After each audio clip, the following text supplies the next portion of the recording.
Hello everyone. My name is Linda Bianes and I'm the Communications Director for Silayan Filipina.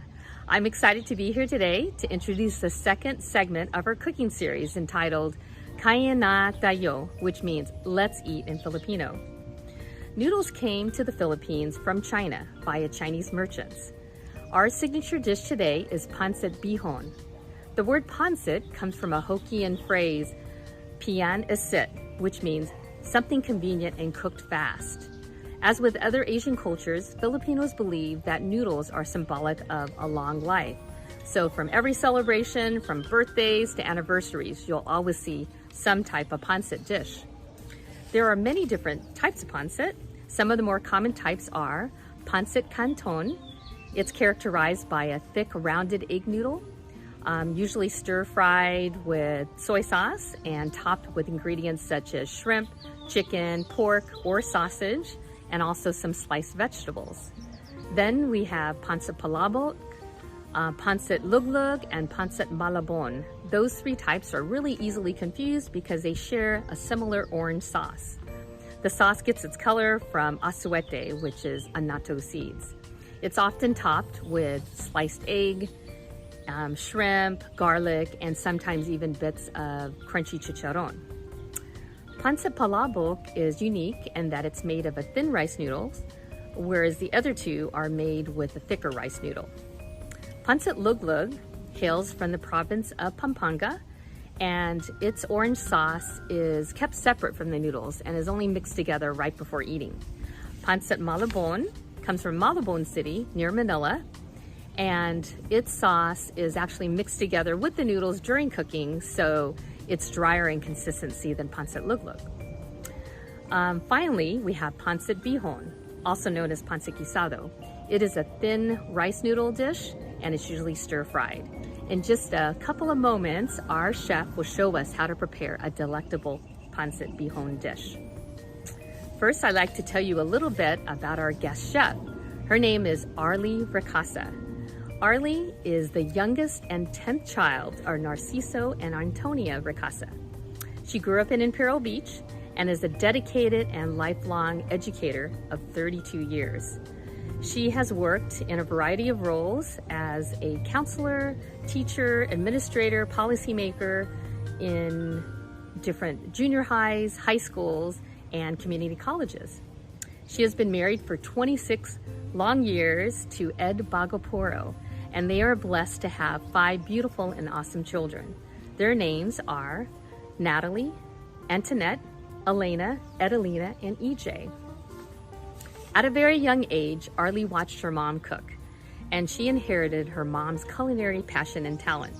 Coming from a large family, she had lots of practice, cooking from small groups of 12, and that was just her family, to huge groups of the community gatherings of 200 people or more. Today is June 13th, and it just happens to be Arlie's mom's 99th birthday. We are sure her mom is smiling down from heaven and is proud that Arlie is sharing the family pancit bihon recipe. Please help me welcome our dynamic and talented Silayan Filipina sister, Arlie Ricasa Bagaporo. Let's eat! Kain na tayo! Hi Silayan sisters. Today I was asked to make pancit bihon. In this environment of COVID, it's something we're all doing is staying home and cooking more, not really going out. So what I wanted to share with you is really the dish of fond memories from my mom.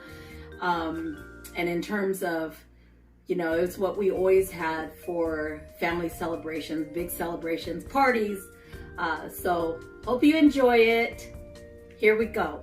So the first thing I wanted to show you was the ingredients that go into pancit. So you've got cabbage, celery, carrots, of course the bihon noodles, any protein you can use, but I'm using chicken breast, Chinese sausage, and then of course you gotta have diced onions and minced garlic with salt, pepper, soy sauce. I like to use a light, and some vegetable oil and chicken stock.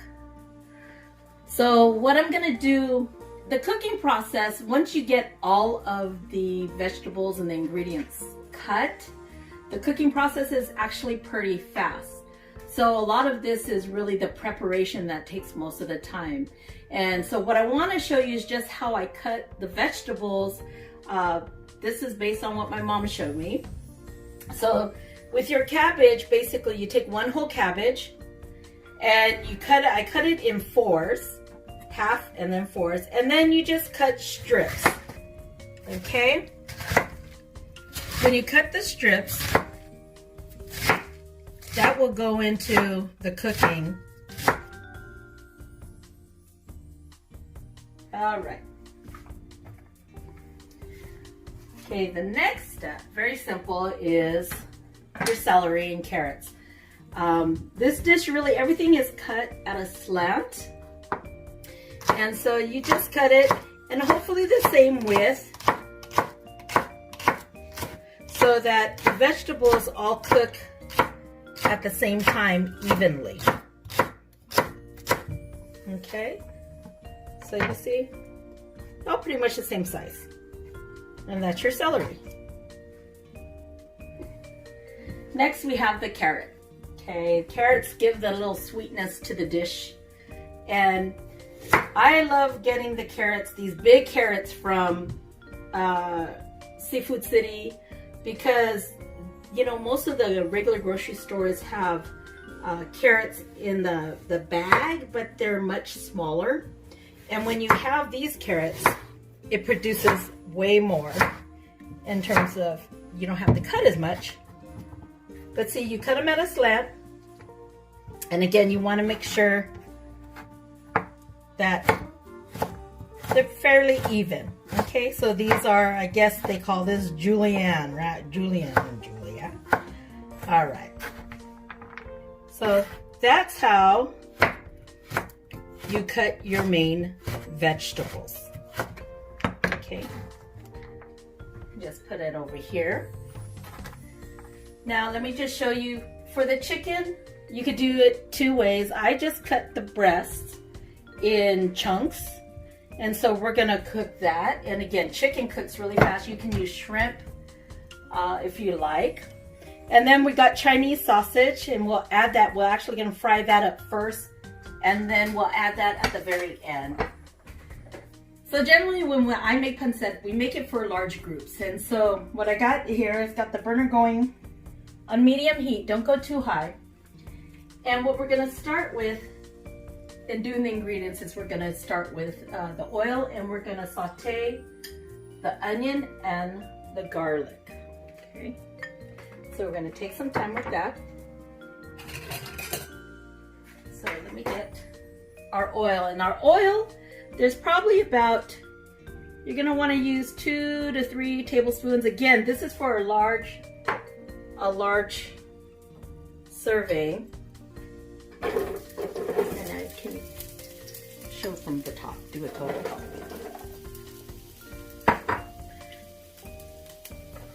And so now, you keep your heat on medium, and you saute your onion. Let those get translucent.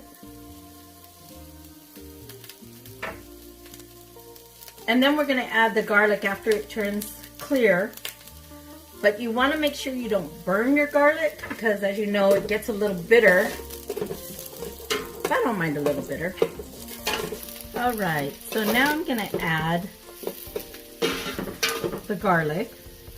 And the onion, I actually use 1 whole large white onion or yellow onion, and then I use about 7 cloves of garlic. Okay.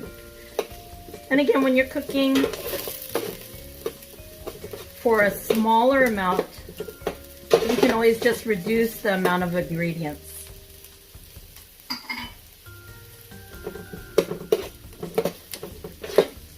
You can smell that garlic. Starting to release its fragrances. So the next step here is going to be putting in the chicken. Okay. And remember, chicken cooks really fast, and you don't want to overcook it because of it getting too tough. So now we're going to just add the chicken directly, and it's going to begin to fry with the oils.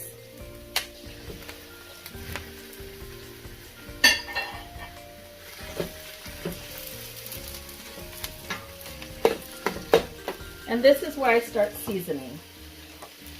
So of course, give it a pinch of salt, a pinch of pepper. Okay, and I know that this is totally like many of our moms cooking where we don't measure. So if I were to guess, I would say you use about a teaspoon of pepper and at this point, and another teaspoon of salt.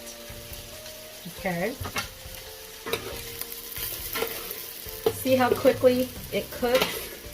Now, you want to infuse flavor, right? So you have the salt and pepper. And then now what I'm going to add is the chicken stock. Just a little bit first. I believe that gives it some flavor, but keeps the moisture in. Because what we're going to also cook with it, we're going to start adding in the soy sauce.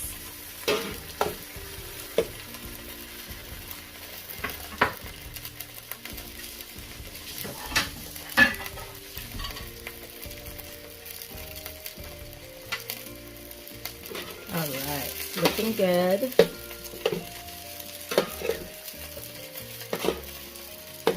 Okay, so my Ate Eva had taught me, actually, don't keep stirring the chicken, let it cook, because you're gonna end up drying it out. So what I wanna do now is just add some soy sauce, about 2 tablespoons at this point.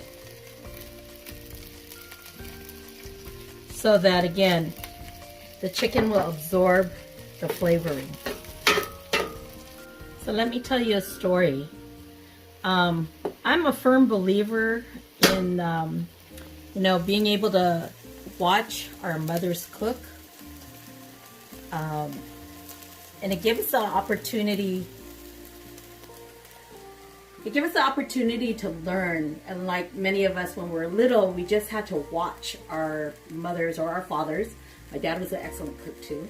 But that's how we learned, or I learned, how to observe what the proportions were and so on and so forth.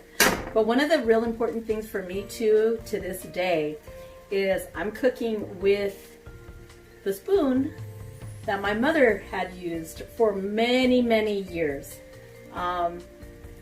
This spoon's gotta be about, I don't know, 30, 40 years old. And it still works, and I believe it channels her flavor.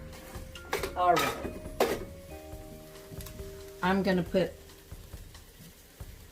half a teaspoon of salt and more pepper on the chicken because it's starting to cook up. And as you continue to cook, you're gonna season as you go. And the last point, then you can taste if you really need more at the end.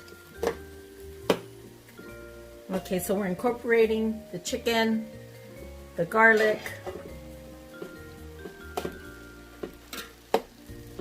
It's looking good.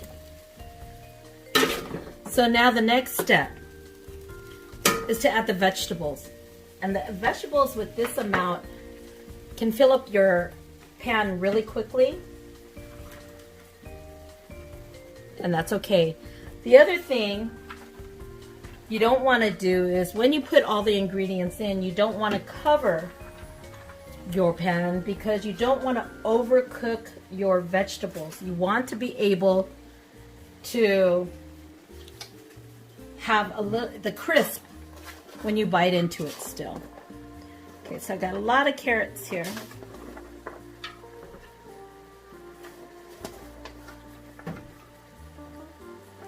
So you got those in. Now I'm going to add also the celery.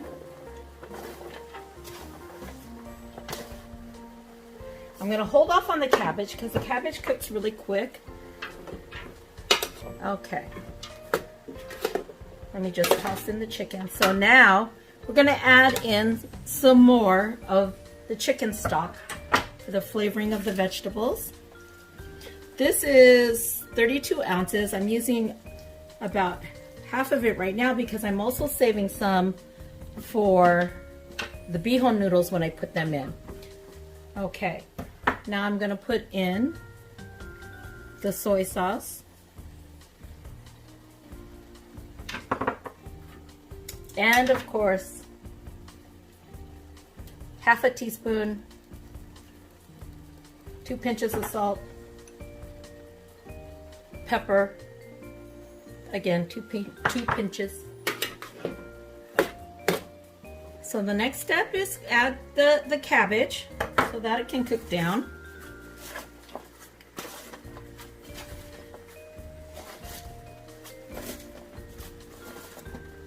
You can add more or less of any of the vegetables. And like I said, you don't even have to use protein if you want to make it meatless. Tastes just as good. And I'm going in with, again, more of the chicken stock. Can steam those vegetables.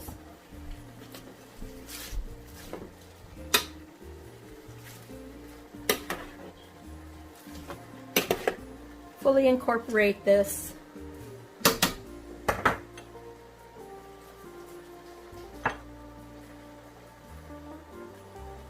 It's okay to put plenty of pepper because there's so much in here. It gives it good flavor.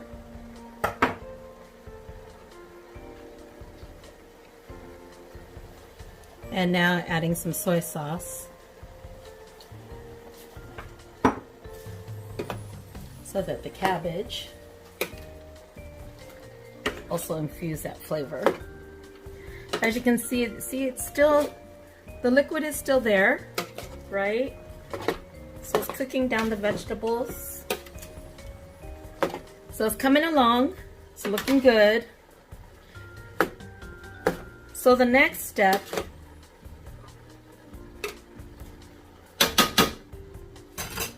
is to add the bihon noodles and right on top. Now the thing is with the bihon noodles, they're cornstarch. So what I do so it doesn't have to cook too long is I do run it through cold water. I don't soak it because again cornstarch will absorb, but I put it in and rinse it with some cold water so it's pliable, because you know when you get this it's very stiff. Okay, and I like to have my noodles still maintain their length because I find when it's too dry it will crumble. So just put it directly over the vegetables. Now this part, again, there is chicken stock on the bottom, right? The juices. And this is why we need a big pan, because I need to get in there and incorporate all of this. Okay. So I will get there. And what I'm going to do is I'm putting the remaining parts, almost, of the chicken stock. I'm going to see how the noodles do with that amount. I've used probably about 2/3 of this 32 ounces. And then again, I'm going to use the remaining of my soy sauce. Overall, as you can see, I do add, this is soy light, so not so much sodium, but I do add quite a bit because it is a large portion. This will feed, the amount that we're making right now, will feed about 15 to 20 people. Of course with some other dishes, but let's get that all incorporated. And what I do is I just kind of stick it down into the chicken broth underneath, and we'll just stir it up. So let me get this incorporated, and then you'll see how all of it comes together. All right, so as you can see, it's just about done, and at this point, I had fried up the Chinese sausage earlier, and then all I do is add it because it's already cooked, so it's just going to incorporate some flavor.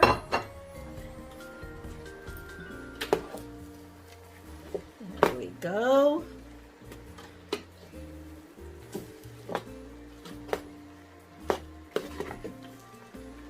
Vegetables are still got a bite, so they got a little crisp to it still.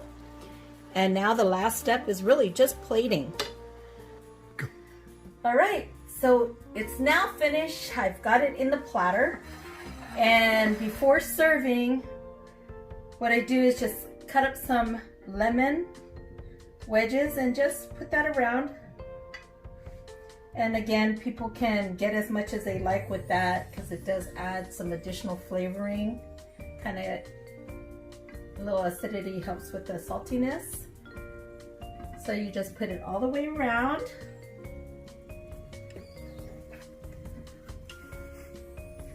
And you can use the tops of the celery, right? Some people like to eat that, some not so much. But it adds color and some flavoring.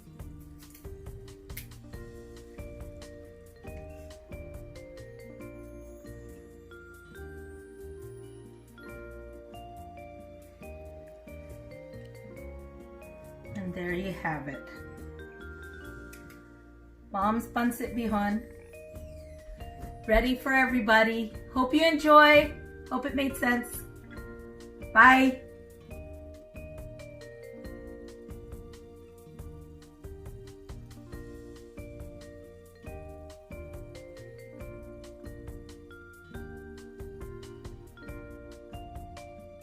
We hope you enjoyed watching this episode of our online series. Stay tuned for more Silayan Filipina videos in the future. Just hit the subscribe button down below to be notified when new videos are published. Thank you, and we hope you join us again soon.